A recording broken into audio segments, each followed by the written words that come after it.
Okay, we're back. We have another episode of Yogis on the Road. And who's the guest today, Alexis? This is myself. Just kidding. Hi. Well, I mean, kind of. This Yeah. is Yozef Zur. I mean, your human label is Yozef Zur. Yeah, that's me. Yeah. That's what I'm called. Yes. That's what you're currently being called by Yeah. other people. Yeah, I introduce myself as that. Oh, Okay, nice. so nice to meet you, Yusuf. Hi, pleasure. So, how do you guys know each other? You know, why do we have the pleasure of having Yusuf here today? What's the story?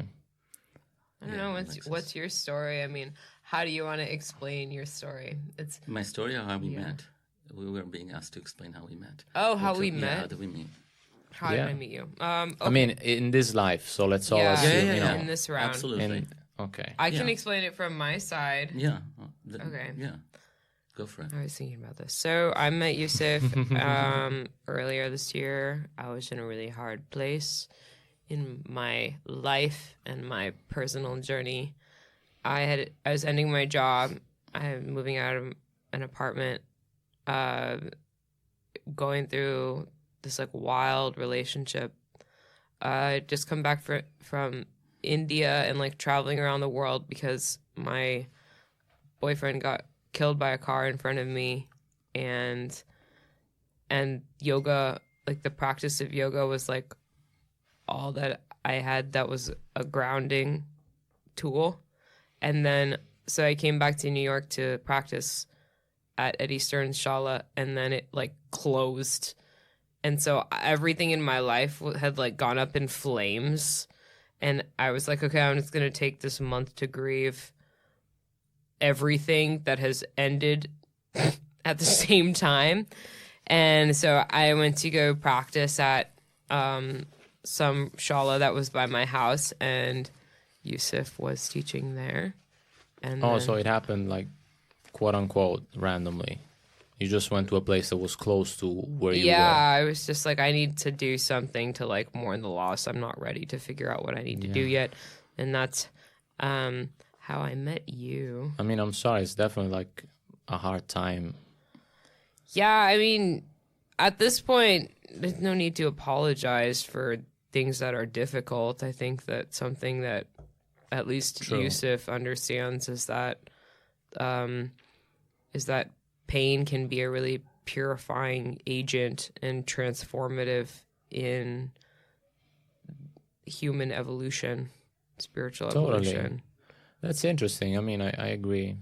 Physical pain as well, I don't know if spiritual. it's okay to do that, but like I'm tying it up to the recording that I listened to yesterday. Oh, go for it. What are you talking about? You were talking about difficult things as being the vehicle for whatever it is that arises from them.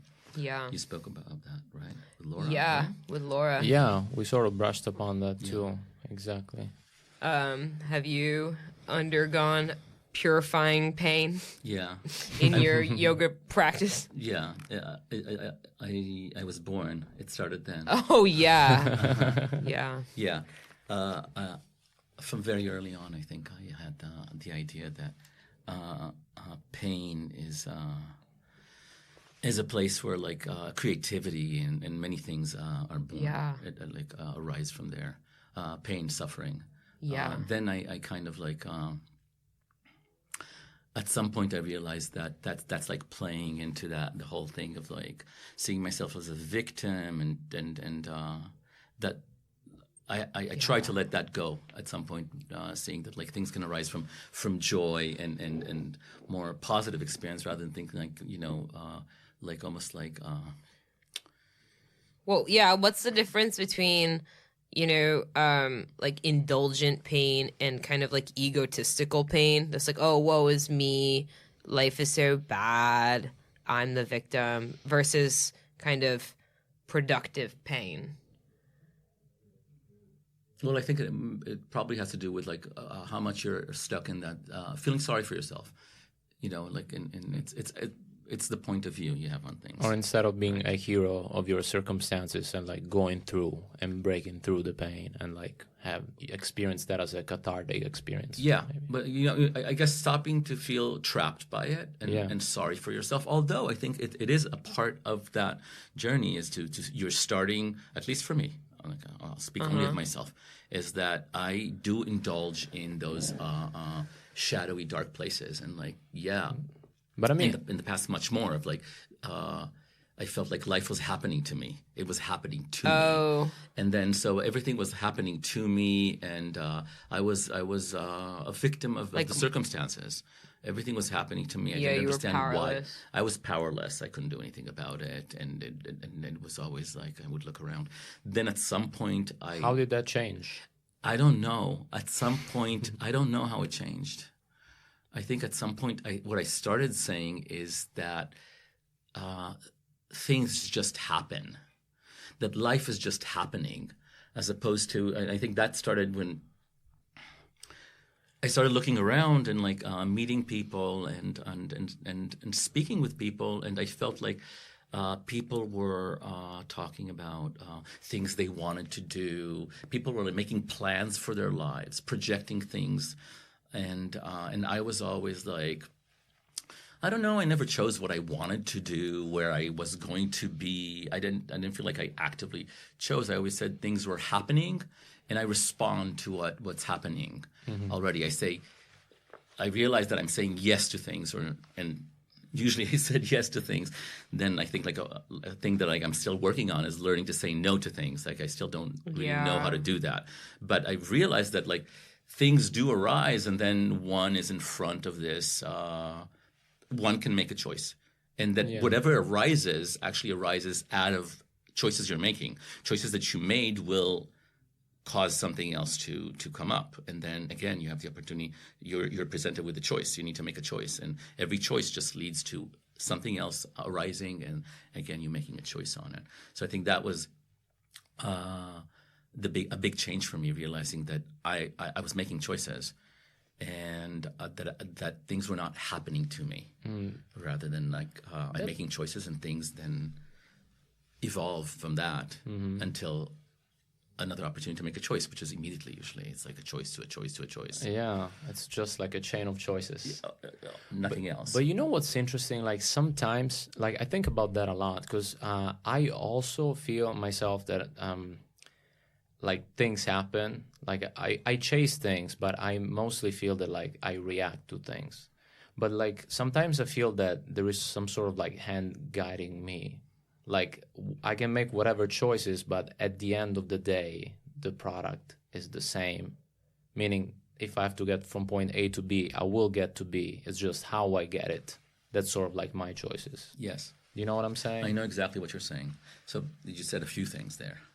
You said a few interesting things there. There's the being guided, first of all, and then a part of being guided that you'll end up where you're going anyway. It's just a matter of how you get there.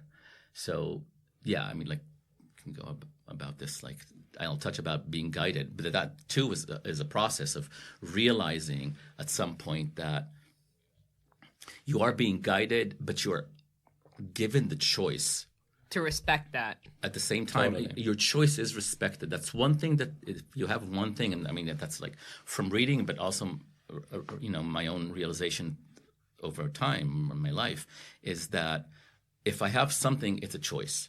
That's the only thing I have. I choose something, but also that is kind of tricky because it's kind of like and that's from what you said after. You'll end up going where it is that you're going. So you're given the kind of the feeling that you can choose, but whatever it is that you choose will actually end up taking you to wherever it is that whatever it is that's guiding you is guiding you there.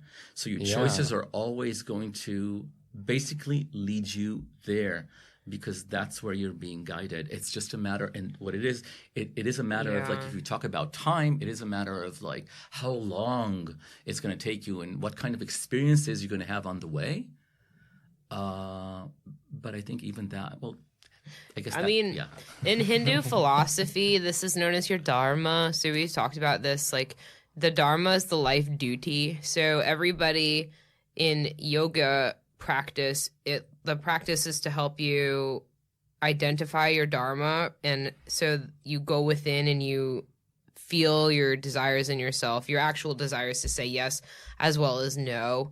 But then the way that I think about it sometimes, it's like, well, ultimately we have our life duty and what we need to do, but then also we have free will, so we get to choose how far along it takes us. So we can go on a side path and do a bunch of heroin for a decade and shirk our Dharma.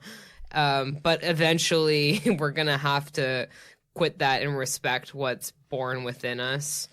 And so I see it the same way that you're saying. Like sometimes I'll notice like, oh, I'm going to, you know, my Dharma is to practice yoga, but then I might take like a side quest and go do something else. Yeah. They're not mutually exclusive, basically. Like, there is no need to say either or. Like, they're all part of the same path. Yeah, and the path, I'm going to say, it's the long path, or short run. All the time. Supposedly. You know, in simple terms. In linear time kind of thinking, there's different lengths, but ultimately there is no length. That's because true. it's all happening right now. It's all happening right now in the mind that I wrote you before. Yeah. It's just happening in the mind all at the same time. Wow. It's already happened. And boom.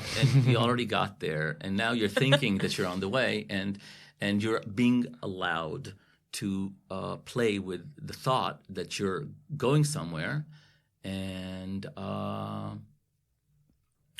to, you know, experience whatever it is that you feel like you need to experience, or that you have to. Right. If you feel like you're trapped by it, it's all, you're given the right to experience that. If you need to, and apparently we all need to, that's why we're here. But the moment you realize it, then you're there. Broken the spell. No, yeah, you're there. So it's kind of like, okay, yeah, I want to be a drug addict for a lifetime too. Yeah, it's multiple fine. lifetimes people do that. It's fine. Be a drug addict, and then you can be whatever you want to be. But the moment you, I don't think that's a choice though. It's almost like when you the realization, the readiness. When something there, and it's like it's you know, you hear stories. It's like it's like when it happens. It happens. And then it's kind of like, I mean, it's not like, oh, this is the way to do it. This is the way to achieve it. There is no such thing. It's always there, and something just clicks into place, and it's like an instant thing. And then everything that you thought took time, just everything falls away. There is no time. I was thinking, about that like a while ago. Because, for instance, in Buddhism, it talks about cause and effect happening at the same time. Like the lotus flower, the like seeds and blooms at the same time. Uh-huh. So the moment that you actually put a cause, the effect is already manifested at the same exact time. So I felt that like a while ago, thinking the moment that you choose that, you know, this is, you know, you determine, you know, and you're like, I know that this is what my life is, what my dharma is, or my connection with God, or whatever it is. The moment that you firmly believe that inside of yourself, it already happened. Yes, but then again, me. Yes. You believe it, and then there's a part that doubts it. And so the moment you doubt it, you unmanifested it instantly too. And so, like in my case, my life's experience is that I manifest things into and out of reality instantly. It's okay. We're all doing that constantly. So it's like, you know, this like friends that know me say that like, yo, but you have this thing, and I'm like, they call you yo. I like that. And it's like feeling this connection and seeing really clearly, and then instantly this wave comes of like that I'm trapped in this like really dark corner, and like no, and going in and out of that, like this wavy kind of existence of like. Would you say that doubting mind is an effective pain Like it's a productive pain, or would you say it's like victim ego pain? I don't know. I don't know if I Doubting. I'm doubting. I don't know if I understand. Can you repeat? The Right, question? because you're saying If I like, try oh, the doubt, like, because we talk about this pain and darkness in our experience as something that can transform us into better, like more advanced selves, and so I wonder if you experience your doubt as something that benefits your moments of clarity. Like, does it help you? Does it make things cooler, or would you say that it's just kind of like self abuse? It's self. I'll tell you what a friend, a very very my very best friend, told Shout me out when to Yosef's best friend. She's here with us. She's one with everything at this point. She stopped talking to me more or less the same time my father passed away, and years later. After she passed, I spoke to another friend who had told me that she was just tired of the self-indulgence. Oh. So I think it's at this point, it's self-indulgent. It's a default kind of existence of like of giving in to that voice rather than like learning to recognize it and then seeing like, oh, it's you again, and not engaging with it. So I have the tendency to re-engage with it, kind of like say like, oh, I didn't recognize it, which is not true. Actually, I remember you talking to me about this in a previous conversation. We were talking about your doubting mind, and I cited Yoga Sutra 130 that says sickness, apathy, doubt, carelessness, laziness, hedonism, delusion, lack of progress, and inconstancy are all distractions which act as barriers to stillness. And I call people out on that all the time. Like, oh, your doubting mind like stops you from trusting your gut. Like the answer, it's all in your heart and your gut sense. Yes. But then the mind comes and it like interrupts everything.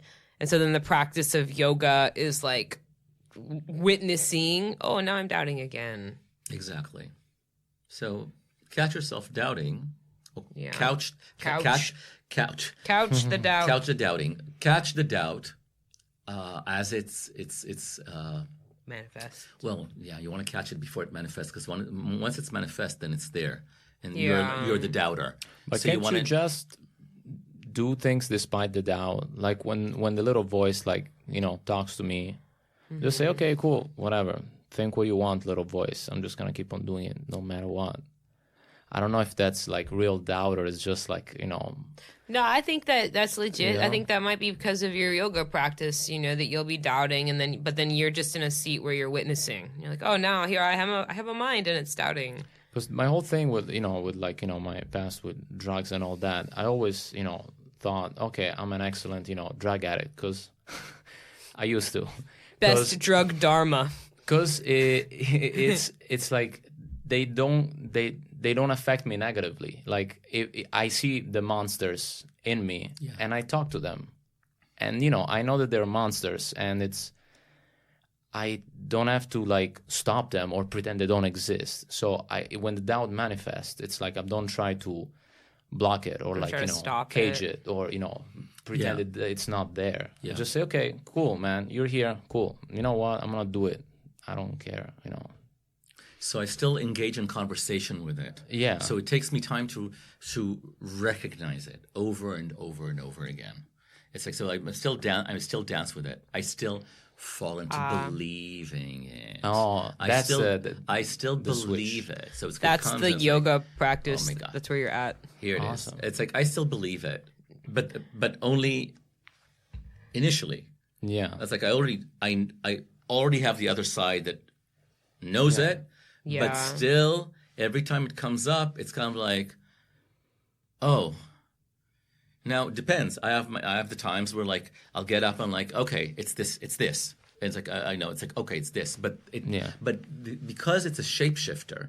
I mean, that's how it's always the same thing, but it changes all the time. So I'm still someone who like, oh, it's blonde, and like it was black last time, but now it's blonde, and I actually believe that it's blonde and that it's something else, and I re-engage with it as if it's like, oh, now it's a new thing. This time it's blonde, and then I'm like, holy shit! I only thought it was blonde. It's not. It doesn't have a color. It's just the same thing over and over again, changing. It's almost like every time, and it's like every time I say I got it, I got it. I'm like, no, you didn't. It's like, because every time you say I say I got it, it says, okay, great. Switch.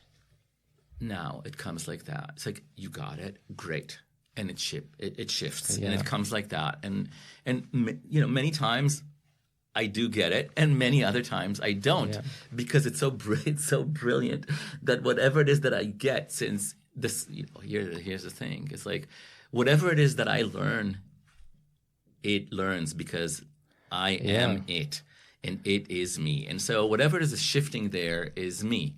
And so it has access to everything. And now it's a very brilliant thing because it speaks to me. So like, it doesn't matter how advanced and like, whatever it is, versed I think I am, immediately it is too. And so it speaks to me in a language.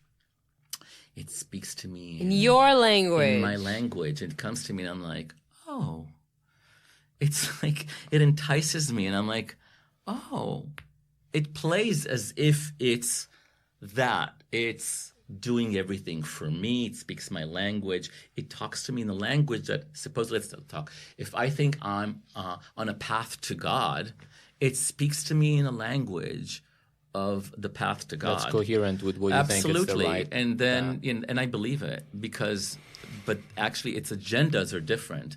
And then as soon as they fall for it, it kind of like, it switches around. Well, okay, so when the agenda's different than yours, that's when, and then you undergo a pain or suffering, that's when I would say that the pain and the suffering have purifying cathartic effects.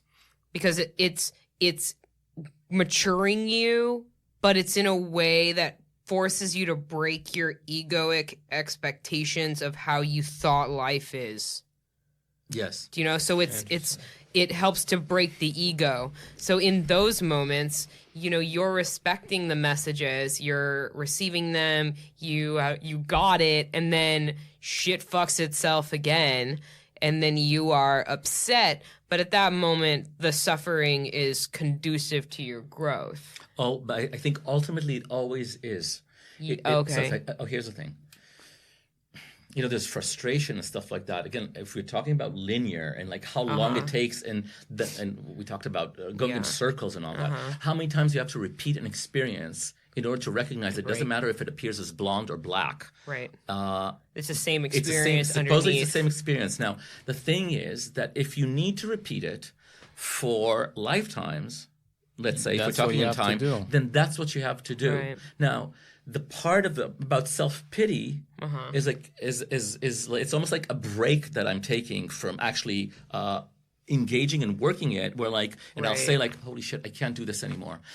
That's where like I feel sorry and I'm tired. I'm tired. I can't do this anymore. I just can't do this anymore. And so like I get tired because, there is a realization that, at least for me, more and more so, that this is like an